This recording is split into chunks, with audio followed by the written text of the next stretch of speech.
guys, welcome to another video at Sweetwell's Garage. In this video, we are getting back onto the Raptor R. I finally bought something for it and I've been super excited. It was a 7-week wait to get built, so I'm super excited to open it. I already know that it's not exactly what I ordered, but I came to the conclusion that I'm going to live with it because I don't want to wait for another one to be built. So let's open this box and see what we got. All right, guys, let's see what we got here. This company is super busy because I guess they're the best. So I'll give them a shout out once we get it open. First, let's see how they package this stuff. So far, looks pretty good. Get the cat. She always likes to open stuff. There is the brand, guys. I'm glad they have that on there because I don't know how to pronounce it. ZENCARBONFIBER. Zen. Probably how you say it. Actually, it looks more complicated than I thought. But let's get this thing ripped open here. Really good packing, actually. So here we go. Nice flat carbon like I wanted. I'm trying to do this with one hand, to be honest. Wow, it looks good. There she is, boys. Looks awesome. It got the R in there. As you guys know, if you follow me, mine's a 23, so mine just says Raptor, and it always kind of annoyed me. Put the sticker in there and cleared over it. Got the orange stripe, orange stitching, and he actually matches Code Orange perfect, which I love. Very nice wheel. So far, highly recommend. And what I told you guys that I didn't order that he did is these thumb things. I've never been a fan of the thumb grips, but now that I see it in person, it doesn't bother me that much. I just wanted it all suede, but my buddy did say that it'd probably wear out a lot because I do drive like this. So pretty happy. Looks very high quality. And then I was stupid and didn't order the paddle shifters when I got the wheel, so now I'm waiting on those. But I'm going to install this anyway. And my 23 doesn't have a heated wheel because it was a stupid COVID thing, but I did buy it. So we have the heat for when I put it in because we did buy the stuff. So I think in this video we'll do it all together. Start with the heated wheel and install this. So let's go outside and see how it looks. All right, guys, we're out here. Got the wheel so you guys can kind of see the difference or how good it matches. Literally like perfect. So pretty stoked. You can see here's the factory one if you guys don't own a Raptor. Now this, you'll see I did the dry carbon to match the dash. So that'll look really good. So can't wait. I think I'm gonna put it in tomorrow. And then you'll see the 23, they just say Raptor. And I think, I'm not sure because I'm not an EcoBoost guy at all. I think the EcoBoosts are red and these are Code Orange. So pretty sweet. Hopefully I get it in tomorrow. We'll video it and see the difference.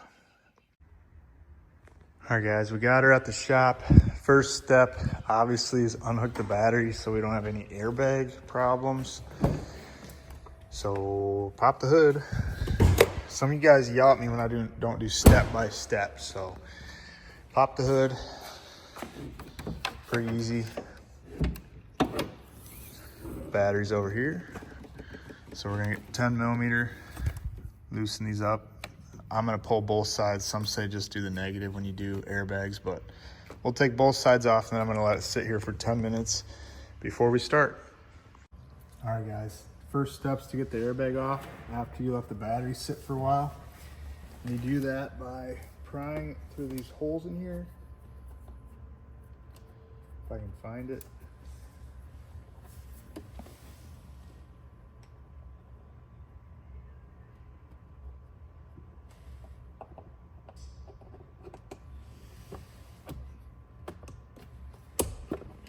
Very easy. The hardest part's finding the hole, but once you find it, it comes out really easy. It's like right on the bottom.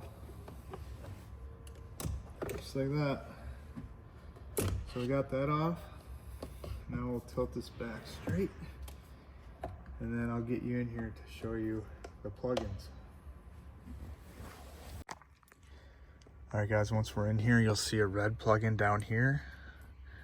You'll see a little thing on the side once you get in there, and you pry that up and pull and it'll come out. The yellow ones are a little bit different. You're gonna have to pry on each side and it'll lift up. I don't want to do it while I'm filming because I don't want to break it, but you pry on each side, and once you get each side unclipped, it'll pull out, the orange will pull out, and then this will just come right out. So I'm gonna get mine unhooked and show you guys what it looks like. So you guys can see how it looks now once you pop it out, and then you kind of pry the yellow on each side a little bit, and it'll just come right out like that. So now you can see why you want the battery unhooked, because you're touching a lot of things in here and you don't want the airbag to blow off. So definitely unhook your battery. So I'm gonna get the other ones off and I'll show you what's next. So we got these two off. The red one clips in this little holder here. You just pull it up and it'll come out, and then you can get to the back side, which is this, and then you'll just pry this up just high enough to get that clip out, and then pull and it'll come out, and then the airbag is done. So after that, we'll move on to the next step. Got the airbag off, guys. I just set it in the passenger seat upside down so it doesn't anything happen to it. Next step is to reach in here and push down on the top clip there with your finger and pull just like that. So that's unhooked, and that goes to all your switches that we'll have to transfer. Now that this is off, we'll just buzz this out. I'll use an impact, and then the wheel should come right off. Got the impact and stuff, guys. It's a T50. I don't know if this will take it off, but let's try.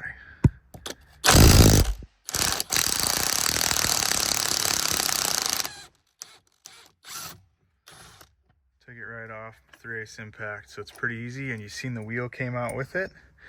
So it's not pried on or anything. So pull that off slow, and you're gonna have to feed this through. So I'm gonna do that now, and I'm gonna hold the clock spring. So make sure you hold the clock spring so it doesn't unravel. Got the wheel off, guys. Now we're gonna go to the bench and transfer this stuff. I just put a screwdriver like that there just so I know that it's not gonna turn and get the clock spring in the wrong position. It's not gonna spring or anything, but I just don't want it to move. So let's go to the bench and transfer these switches. Got them over here, guys. As you can see, I put them side by side so I can just transfer stuff slowly. When I take it off, I put it in the front here. So take it off, and go slow. Remember the order, and then move this one over, put it back on. So I'm gonna start out by taking these screws and removing the paddle shifters. Flipped it back around, guys. Got them screws out, and the paddle shifters are still pretty solid. So we're gonna take these two screws out, take this plastic piece off, and kind of see what's behind there. Go pretty slow in this step. I took those screws out, which were the only two, but to get this on, you gotta pry it out, and there's all these clips back here. You do not wanna break these. I used one of these plastic things, and I was kind of prying from back here, up here and out. It worked, I didn't break anything, came out nice. And now we're gonna flip this around and start unhooking the switches. Now that we got these unhooked, to do that, you just put a flat blade screwdriver in here. It's pretty tedious. Get both sides. There's one on each side. And then you got what it looks like this. So you got your switches. Flip it around. You got 3 little tiny screws there. I took the one off the new steering wheel. So now we're going to put it in. This one's carbon. So we're going to put the switches in here, get them all screwed down, and then we can get them popped back in. Like I said, guys, step by step. So I got this one in for you, but I took the screws out of here for you to show you how to remove them, and they're a T8 for a size pretty small. So you gotta lift up and pull out. So when you put it back in, see there's a little notch there. So when you go in like this, you gotta push it in just at the right angle to get it to slide in, because the corner piece is where it catches, just like that. So you'll see this corner, that notch right there is what I was trying to get caught in. It's got to go perfect, and when it is, they line up perfect. So here's the other side, and now we just put the screws in, and then this piece is done. Now we set them things aside. Next thing is to remove the wiring, which is pretty easy. As you can see, it just clips in the top. This wire is for the factory heat, which my truck doesn't have, but it was still plugged in. As you can see, it comes down here. I did buy the heat option because I'm going to add it eventually. So here's my heat wire for that. That'll plug in there. We'll get to that when we get back in the truck. But right now we're just going to remove this wire, which is just to the paddle shifters. So you just clip the bottom one like that. You can see the clip right there. And then same over here. That'll come undone. And then we just got to get this clip off. I'm going to take my time. Looks like this. I just don't want to break it. So I'm going to knock that off, and then let's go over here and transfer it to this side. And once that's done, last bolt to the paddle shifters is there, and those will come off, and then we're done transferring it all. So I'm going to get those things transferred and show you. So I started these two, and then I put the bolts back in the back. I started all three of them before I tightened them. And seeing this, look how nice the paddle shifters match this carbon. I did order the carbon paddle shifters from him also after I ordered the wheels, so I'm still waiting on them. But if you guys didn't want to spend the extra money, the paddle shifters match the carbon very well, so it's not going to bother me whatsoever while I wait. But yeah, I just got to get that wiring out, plug it in, and we got everything transferred, so we're about ready to already put it back in. Boom, got the wiring all over here. I kind of left, he leaves quite a bit of wire for the heat.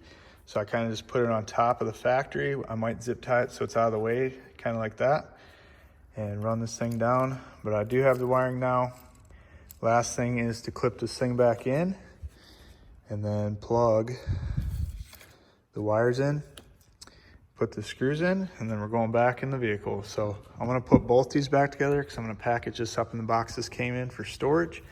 So we're gonna get the wires on top of these screws, get this thing all screwed down and popped into place, and back to the vehicle we go.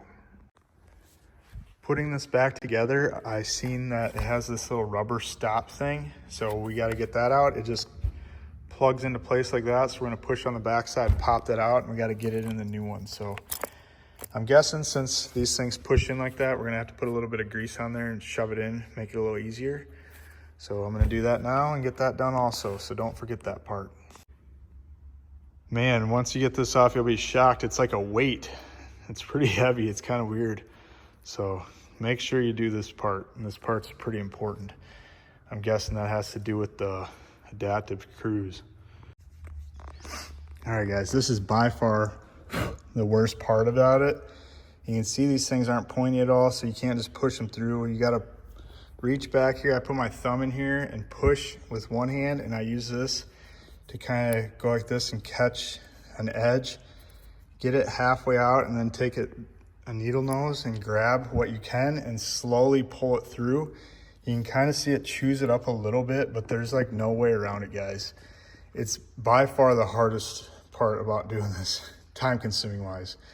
So I'm gonna keep working at it, and just fair warning, it is not fun. There we go, guys. It took me probably 30 minutes to transfer things slowly. So here's the old one, and then here's how the wires ran in the new one. They go behind there so the airbag can clear nice and even. And like I said, this wire is pretty long for the heat, so we'll have to see how I like that in the vehicle. Let's go throw this thing back in. Turns out the heat wasn't too long. It was about perfect. You have to cut back. I had to take this back apart. I put it behind there, and then just like factory, it loops up over here, just like it used to be. So if I push this like that, you can see it just fell right into place where it was, and it tucks right up over there. So airbag won't be bothered. I'm gonna clip the airbag in and be done. All right, let's grab the airbag, plug in the red one first, since it's got to be clipped in a certain spot, which is that one piece. Get that clipped in. They don't give you much room to work.